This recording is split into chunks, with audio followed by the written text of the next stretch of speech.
Given my obsession with scones and carrot cake, I simply can't believe I haven't shared this recipe with you yet. Well, I have.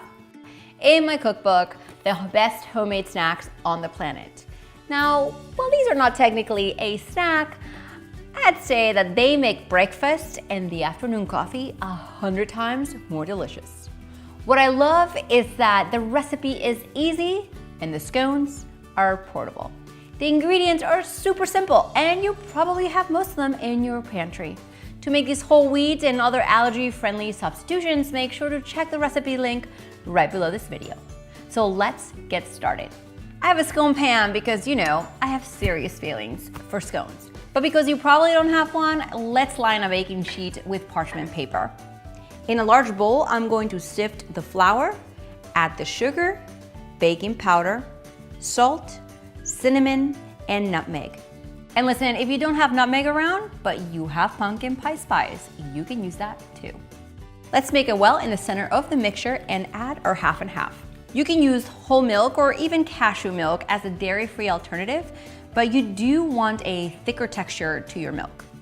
I'm just going to mix this with a wooden spoon, but you can use your hands until the batter is evenly moistened and the dough is a bit sticky. Next, I'm going to add my shredded carrots, walnuts, and raisins. Let's fold this over a few times to make sure all the ingredients are distributed throughout. With a cookie scooper, I'm just going to place the batter onto the baking sheet. Next is the hard part, and one I know that you are going to want to skip, but don't. For better scones, you're gonna want to insert the tray or the pan in your freezer for about 1 to 2 hours until the dough is frozen or overnight. When ready to bake, take these out of the freezer while the oven preheats. And you know what? You don't have to bake all of them at once. Now that these are frozen, you can transfer them into a zip bag and freeze them for later.